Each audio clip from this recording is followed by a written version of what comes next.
કેમ છે મિત્રો? આશા છે કે તમે બધા મજામાં છો. હું પણ મજામાં છું.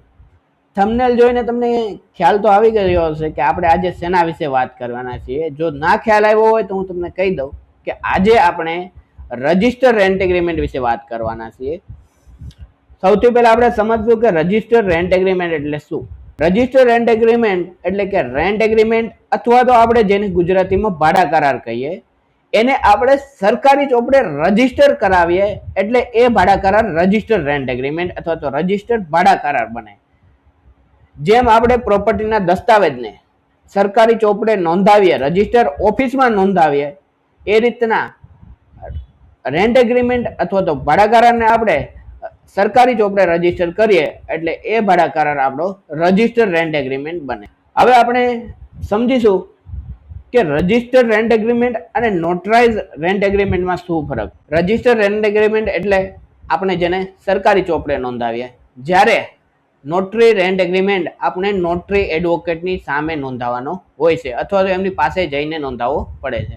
રજિસ્ટર રેન્ટ એગ્રીમેન્ટ આપણે ગમે તેટલી મુદત અથવા તો ગમે એટલી સમય માટે બનાવી શકીએ છીએ, જ્યારે નોટરી રેન્ટ એગ્રીમેન્ટ ફક્ત 11 માસ માટે જ બને છે. જો વધારે સમય દરમિયાનનો બનાવવો હોય તો એને રજીસ્ટર કરવો ફરજિયાત છે, અને જો રજીસ્ટર ના કરવો હોય તો તમારે દર 11 મહિને રિન્યુ અથવા તો નવો ભાડા કરાર બનાવવો આવશ્યક છે. રજિસ્ટર રેન્ટ એગ્રીમેન્ટમાં સરકારને આપણે મુદત દરમિયાનનો એટલે કે જે ભાડા કરારની આપણે સમય નક્કી કરીએ એ ભાડા કરાર સમય મુજબ સર્ટેન સ્ટેમ્પ ડ્યુટી ભરવાની થતી હોય છે, જ્યારે નોટરી ભાડા કરારમાં જો તમે રેસિડન્સ માટે બનાવતા હોય તો 700ની સ્ટેમ્પ ડ્યુટી, અને જો તમે કોમર્શિયલ માટે બનાવતા હોય તો 1400ની સ્ટેમ્પ ડ્યુટી ભરવી જરૂરી છે. રજિસ્ટર રેન્ટ એગ્રીમેન્ટમાં કેટલી સ્ટેમ્પ ડ્યુટી ભરવી પડે અથવા તો કેટલો ખર્ચો થાય, જો તમારે જાણવું હોય તો કોમેન્ટમાં લખો રજિસ્ટર રેન્ટ એગ્રીમેન્ટ એક્સપેન્સ. હવે ખાસ વાત મકાન માલિકો માટે. માર્કેટમાં ઘણી બધી અફવાઓ ચાલતી હોય જેના કારણે મકાન માલિક ભાડૂતને રજિસ્ટર રેન્ટ એગ્રીમેન્ટ બનાવી આપતા નથી હોતા. અફવાઓ જેવી કે જો તમે રજિસ્ટર રેન્ટ એગ્રીમેન્ટ બનાવી આપશો તો તમે ભાડૂતનો હક હિસ્સો દાખલ કરશો પ્રોપર્ટીમાં, અથવા તો ભાડૂત હક હિસ્સો માગી શકે. બીજું, તમે જગ્યા ખાલી નથી કરાવી શકતા, અથવા તો જો રજિસ્ટર રેન્ટ એગ્રીમેન્ટ બનાવી આપશો તો તમે પ્રોપર્ટી નહીં વેચી શકો. આવી ઘણી બધી અફવાઓ ચાલતી હોય, પણ આ બધી અફવાઓ ખોટી છે. અફવાઓથી બીવાની જરૂર નથી. હવે કેમ કે આપણે રજિસ્ટર રેન્ટ એગ્રીમેન્ટ જગ્યા ભાડે આપવા માટે બનાવી છે, નહીં કે વેચવા માટે, એટલે કોઈનો આમાં હક હિસ્સો દાખલ થતો નથી. બીજી વસ્તુ કે રેન્ટ એગ્રીમેન્ટ હોય કે રજિસ્ટર રેન્ટ એગ્રીમેન્ટ હોય, આપણે એમાં ક્લિયરલી લખેલું હોય કે આપણે 30 દિવસ, 60 દિવસ અને 90 દિવસની નોટિસ આપી મકાન માલિક અથવા તો ભાડૂત બંને રેન્ટ એગ્રીમેન્ટ કેન્સલ કરાવી શકશે અથવા તો કરાવી શકશે. અને ત્રીજું કે તમે જગ્યા વેચી નહીં શકો. જો તમારે જગ્યા વેચવી હોય તો રજિસ્ટર રેન્ટ એગ્રીમેન્ટ કરેલો છે એને કેન્સલ કરાવો અને જગ્યા વેચી શકો છો તમે. તો આ બધી અફવાઓથી બીવાની જરૂર નથી.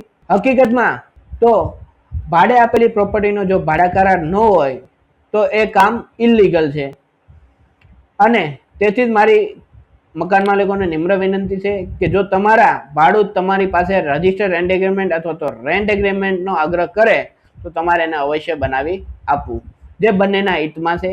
હવે આપણે જોઈશું કે રજિસ્ટર રેન્ટ એગ્રીમેન્ટથી મકાન માલિક અને ભાડૂતને શું શું ફાયદો થાય છે. જો મકાન માલિક અને ભાડૂત વચ્ચે તકરાર કે દલીલ થશે તો register rent agreement as a valid proof કોર્ટમાં ગણાશે, જેને નોટરી રેન્ટ એગ્રીમેન્ટ કરતા ઉત્તમ દરજ્જો આપવામાં આવ્યો છે. અમુક કેસમાં notary rent agreement valid proof તરીકે ગણાતો નથી. બીજું, જો તમે રજિસ્ટર રેન્ટ એગ્રીમેન્ટ બનાવ્યો હશે તો તમને નવું મેન્યુફેક્ચરિંગ યુનિટ સ્થાપવા માટે રેન્ટ સબસિડીના બેનિફિટ મળશે. કેટલી સબસિડીનો બેનિફિટ મળશે, વધારે માહિતી જોઈતી હોય તો ડિસ્ક્રિપ્શનમાં આપેલા નંબર ઉપર કોન્ટેક્ટ કરવો. ત્રીજું, હવે ઘણી બધી બેંક રજિસ્ટર રેન્ટ એગ્રીમેન્ટ વગર લોન આપતી નથી, તો એના માટે પણ રજિસ્ટર રેન્ટ એગ્રીમેન્ટ બનાવવો ફરજિયાત છે. આવી ઘણી બધી જગ્યાએ આપણે રજિસ્ટર રેન્ટ એગ્રીમેન્ટની જરૂરિયાત હોતી હોય છે અને એના ઘણા બધા ફાયદાઓ પણ છે. તેથી જો રજિસ્ટર રેન્ટ એગ્રીમેન્ટ પોસિબલ હોય તો મકાન માલિક અને ભાડુતે એનો આગ્રહ રાખવો, જે બંને માટે ફાયદાકારક છે. હકીકતમાં તો ભાડે આપેલી પ્રોપર્ટીના કાયદાઓ ઘણા બધા સ્ટ્રિક્ટ થયા છે. તો બને ત્યાં સુધી ભાડા કરાર વગર પ્રોપર્ટી ભાડે ના આપવી, અને જો ભાડા કરાર વગર પ્રોપર્ટી ભાડે આપેલી હશે તો ચુકાદો ભાડૂતના ફેવરમાં જ આવશે, જેથી ભાડા કરાર વગર પ્રોપર્ટી ભાડે આપવી નહીં. તો આજના દિવસ માટે આટલું જ. ફરી મળીશું બીજા વિડીયો સાથે. અને વધારે જાણકારી અથવા તો રેન્ટ એગ્રીમેન્ટ અથવા તો રજિસ્ટર્ડ રેન્ટ એગ્રીમેન્ટનું કામ હોય તો તમે કોન્ટેક્ટ કરી શકો છો 8128261512 નંબર ઉપર. ફરી મળીશું. જય હિન્દ.